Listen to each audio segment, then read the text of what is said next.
Fajn, inspiracijski podcast z Majo Monroe. Pozdravljeni, dragi poslušalci, gledalci in sledilci Fajn podcasta, kjer vas vsak teden razveseljujemo in inspiriramo z zgodbami ljudi, ki delajo tisto, kar jih veseli in iščejo v bistvu svojo življenjsko pot tako, da sledijo srcu. In danes je z menoj moja draga prijateljica, zelo pozitivna ženska, na nek način tudi moja vzornica v ženski moči, Darja Hlade. Pozdravljena. Zdravo, Maja. Darja se javlja iz Tenerifo, je prehranska svetovalka in nasplošno coachinja za zdrav življenjski slog. In kar je meni pri njej zelo in najbolj všeč, je to, da te kadarkoli pač se midve srečava, gremo od nje napolnjena z nekim novim, z neko inspiracijo in pozitivno energijo. Ne zato, ker bi ona meni zdaj svetovala v tej smeri, kako moram živeti, ampak preprosto za tem, kar je. Darja, kako ti to uspeva? Hvala za, ne vem, koliko je bilo komplimentov, nisem jih uspela prešteti, matematika ni moja močna stran. Dobila sem najlepši kompliment in verjetno se tudi ti opažaš, da človek lahko samo vodi z vzgledom. Tako je pri otrocih, tako je v družini s partnerjem, med sodelavci, ni drugega. Po moje pritegnemo vedno enako. Tako da veliko čast mi je, da vidiš v meni vzornico. To je izjemna čast. No, in ko smo jih zapeljali v to starševsko poststarševske vode, treba je dajati dober vzor. Meni se to zdi, da je to res tisto nekaj najboljša smernica, v katero lahko gremo kot starši. Ne? Se pravi, porihtati najprej sebe, da lahko si potem otroku vzor, ne sebe dati na stran, pa v bistvu otroka rihtati, da bo v redu. Kaj ti misliš o tem? Si tudi mama, imaš sina, odraslega, kako je bilo pri tebi ta pot in kaj bi rekla, da je bilo tisto najpomembnejše, da si se kot mama na tej poti naučila?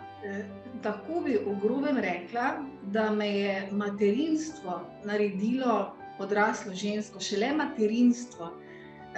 Takrat sem sprejela odgovornost.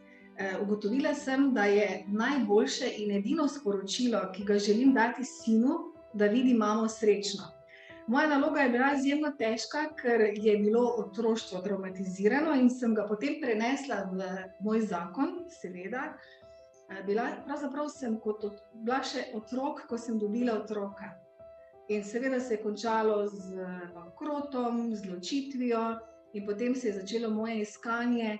In bil je v bistvu moj drive, je bil moj sin, tako da izjemno sem hvaležna, da sem mama. Ampak tako kot si zdaj rekla, ni ti bilo lahko. Traumatizirano otroštvo, ki ga prinesemo potem tudi v partnerstvo, pač tako dolgo ga nosimo s seboj, dokler se s tem ne soočimo. Ampak dostikrat se mora zgoditi v bistvu, da nas nekaj v življenju doleti, da nas nekaj zruši, da znamo pristopiti. Tudi če mi vemo v bistvu v nekem trenutku svojega življenja, ko tako guramo naprej, pa vemo, da nismo okej, pa vemo, da sabo vlačimo vso to prtljago, ampak se ne soočimo in ne lotimo, mora nas nekaj zrušiti. Ne? Se spomniš tega momenta, ko si bila popolnoma na tleh in kaj je bilo tisto, kar je v bistvu tebe dvignilo, oziroma s čem si šla naprej? Kaj je bilo tisto, kar ti je dalo moč? Jaz hočem naprej, jaz se ne predam. Povsem iskrena bom, namreč občutek, da lahko doživim živčni zlom. Tako nizka točka, da nisem bila sposobna voziti avta. Bila sem stara 33 let in reagirala sem na vsak dražljaj in takrat sem si rekla, dovolj. Če se mi zalomi v moji glavi, v moji psihi, morda nikoli več ne bom prava in ne bom mogla odigrati starševske vloge. V bistvu sem bila v vlogi očeta in mame in prevzela sem odgovornost in stopila na pot iskanja. Torej pri meni ni bila inspiracija ali pa bolj frustracija, da sem stvari vendarle spremenila. Se pravi, v tistih najtežjih trenutkih te je gnala še vedno ta misel, da hočeš v bistvu sinu dati ta vzor, da je najpomembnejše, da smo mi v redu, ne? Se pravi, kot starši, da sem jaz v redu. Ampak kaj je bilo tisto, po čemer si najprej posegla? Se pravi, katere pomoči oziroma, ne vem, izhodnih vrat si najprej se lotila? Jaz lahko rečem, da so mi knjige rešile življenje. Nekako se mi je zdelo, ker enako privlači enako, da nisem našla pozitivnega vzora v svoji okolici, mogoče tudi nisem znala prav iskati, zato najprej so bile knjige. Požirala sem knjige, potem pa je bila tudi strokovna pomoč. V takih trenutkih je najbrž tudi veliko strahov, oziroma vemo, da je veliko strahov in koliko od teh strahov si nesla zraven? Ker recimo, da si danes v redu, si na Tenerifih, si finančno preskrbljena, tvoj sin je odrasel, vesel, ima ta dober connection, imaš tudi novega partnerja, si happy v ljubezni, ampak koliko od teh strahov si prinesla še seboj in kako danes v bistvu handlaš te strahove, da te ne potegnejo nazaj dol?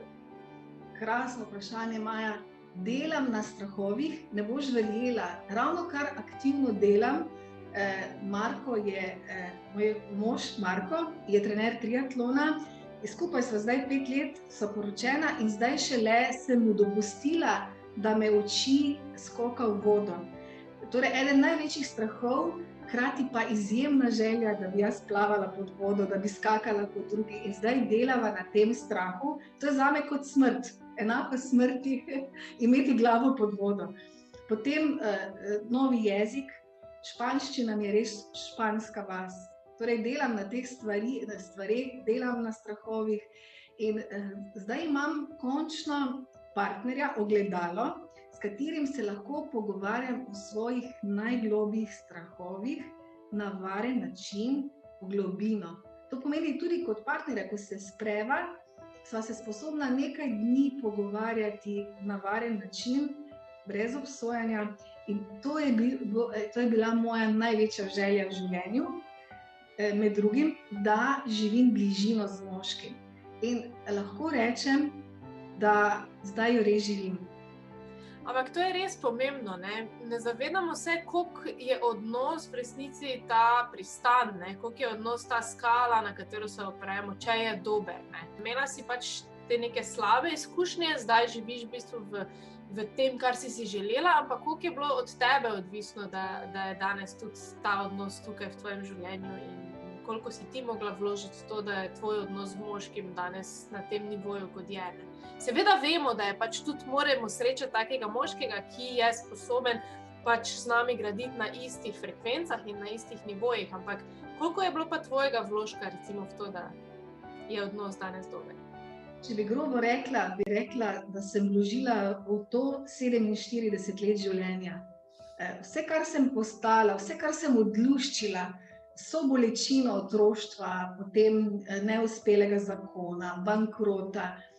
Ko sem postala sebi najboljša partnerka in se v resnici sprijaznila, da mogoče pač v tem življenju ne bo partnerja zame, to pač ni področje, ki mi leži in se bom pač posvetila mojemu poslovnemu toku, življenjskemu poslanstvu, takrat se je nenadoma pojavil še partner kot darilo.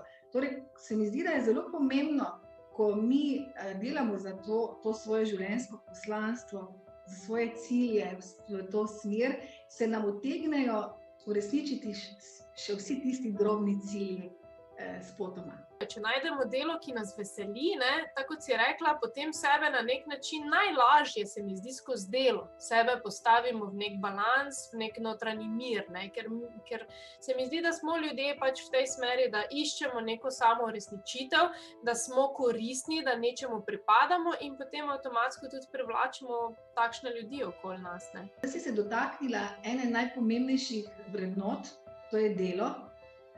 V bistvu ta vrednota mi je edino bila nekako predana kot vrednot v otroštvu, bi lahko rekla, ampak mogoče ne v pravem smislu, težko delo, naporno delo, garanje.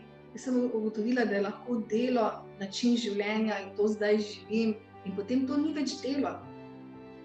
Ampak vidim pa, da veliko ljudi se ujame, ko bi bilo potrebno reševati stvari, se ujamejo mogoče v sanjanje, v preveč duhovnosti in pozabijo, da pač mi živimo na zemlji, v materialnem svetu in da delo mora biti opravljeno. kakršnokoli je. To si tudi ti zdaj ful dobro potegnila, se pravi, imeti nek balans, se pravi, noge na tleh, pa mogoče vseeno glavo malo v oblakih, tako da je neko razmerje med tem, da ne garamo, da ni, tako kot si rekla, pač ja, generacije in generacije so bile vzgojene v to, da je treba garati in da je samo to delo vredno in da je samo to delo šteje, ne? Ampak danes pa sploh se mi zdi že moja milenijska generacija in seveda kasnejše generacije pa že v bistvu prehajajo v filozofijo, kjer pač delo ima tudi smisel v tem, da se samo uresničimo, da najdemo delo, ki nas veseli. Kdaj se je tebi v življenju zgodilo to, da si našla, se pravi, to, kar te veseli, da si odkrila, da je, ne vem, prehrana, da je svetovanje za zdrav življenjski slog? Kdaj se je to zgodilo, na kak način se je zgodilo in zakaj te je zagrabilo? Zakaj se spomniš tega momenta, to je to, kar jaz hočem početi?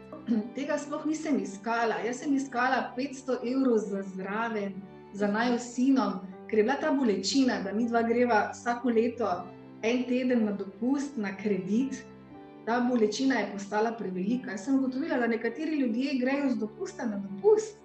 Ja, v čem so oni drugačni od mene, če pa jaz delam 2 službi? No in potem sem pristopila kot plan B k podjetju, s katerim sedaj sodelujem. In to podjetje dela s prehrano in prehranskimi dodatki. In potem enostavno sem skozi izobraževanja, ki jih nudi, tukaj postavila vsa področja življenja lahko na pravo mesto. Po drugi strani pa je tudi prehrana, se mi zdi, ena najpomembnejših sestavin kakovostnega življenja. Meni se zdi, da se kar prične tukaj, ne? Kaj daš v sebe, to si, pravijo, ne vem, to, kar ješ, to si, ne? Se pravi, to kot nek temelj, da sploh lahko od tu naprej, pa zdaj se tudi ugotavljajo razne raziskave, da hrana vpliva ne samo na fizično zdravje, ampak predvsem tudi na psihično zdravje, ne? Se pravi, če jemo slabo hrano, bomo tudi dosti prej tonili v depresijo, bomo otožni, bomo prestrašeni, ne? Kot prehranska svetovalka in strokovnjakinja, kaj ti misliš o tem? Koliko je hrana pomembna in katera hrana, recimo tako pavšalno rečva, je tista, h kateri bi se moglo človeštvo obrniti danes? Prehrana je hkrati tudi naša identiteta in tukaj smo pripravljeni stopiti v obrambo. Zato ne zagovarjam ničesar posebej. Tukaj zopet vodim z vzgledom, sem potrpežljiva, ker tudi zame je pot do tega, da zdaj jem nekje 90% rastlinsko hrano, je bila dolga pot. 10 let je trajala, torej nimam pravice biti nepotrpežljiva. Ogromno se učim tudi z tega področja in vedno lahko pomagam samo ljudem, ki sami iščejo spremembo in jo vidijo v meni. Tako da je pa res, tako kot si odlično opisala, to, kar bom dala vase ali pa ne bom dala vase, to bo vplivalo tudi na to, da se bom s partnerjem skregala. Ampak to je res, mislim, to je prav neverjetno, kako lahko včasih neka taka stvar, ki se nam zdi samoumevna, ne, se pravi hrana, se vseeno kaj jem, sam da jem, veliko ljudi pač je sam, da se nasiti, ne, dejansko ima takšno vlogo pri tem, kako bomo mi reagirali v življenjskih situacijah, ne. Istočasno pa ne vem, vadba, ne. Ko tako rečemo zdrav življenjski slog, da smo fit, ne, marsikdo pomisli ure in ure fitnesa, jedel bom samo, ne vem, beljake od jajc in zeleno bom grickal, ne. Kaj pomeni v bistvu zdrav življenjski slog, Darja, v vsakodnevnem življenju, ne? Tukaj je moja naloga, da ljudem pomagam, da jih usmerjam, da jim povem, da skrajnosti, če jih delamo kratek čas, ne štejejo toliko kot dnevna preprosta rutina. Začne se z zajtrkom, z dovolj hidriranosti in zopet je to tek na dolge proge. Majhne dnevne discipline določajo velike prihodnje rezultate. Tukaj vodimo ljudi skozi proces.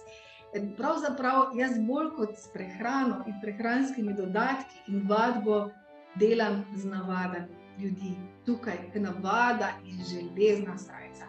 In človek obleče to železno srajco.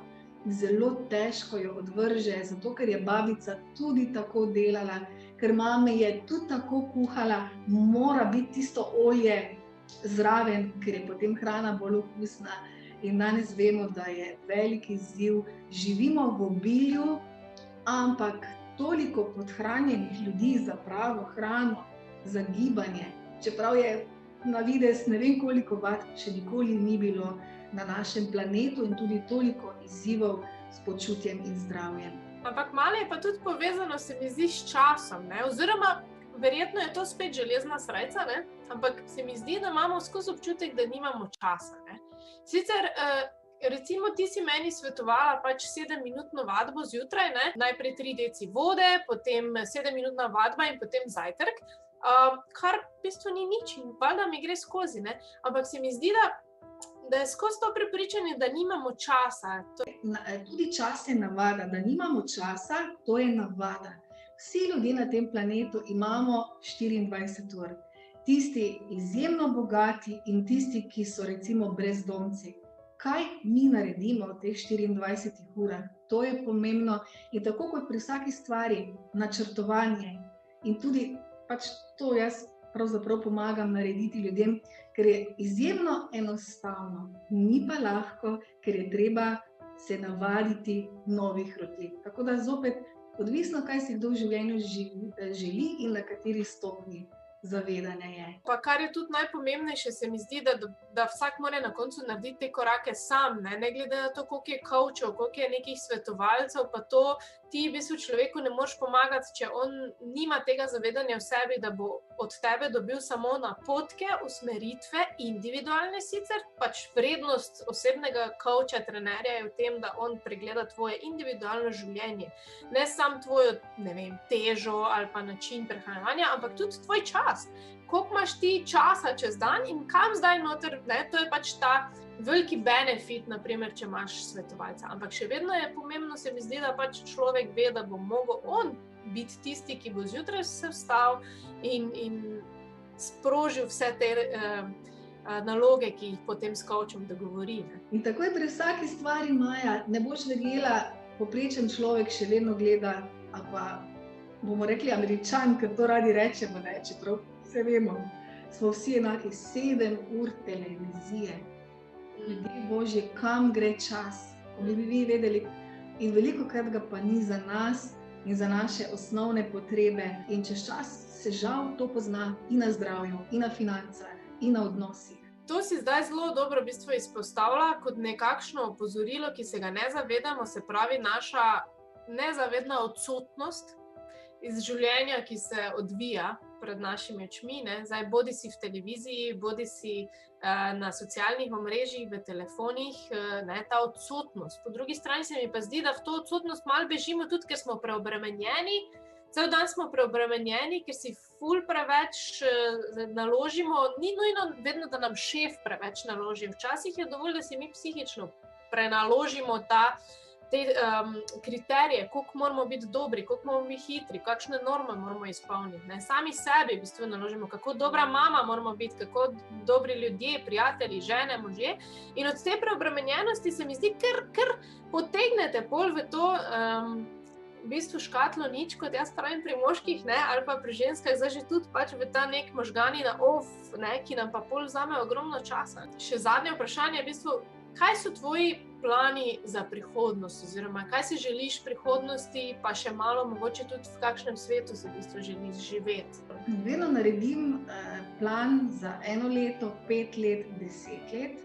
Tako da tole zdaj, da sem lahko v toplih krajih, v teh dnevih in od tukaj delam od doma, da imamo popoln sistem podpore za ljudi, ki hočejo z nami delati, to je zame kvantni premik za moje življenje, če pogledam, kako sem prej živela in zdaj.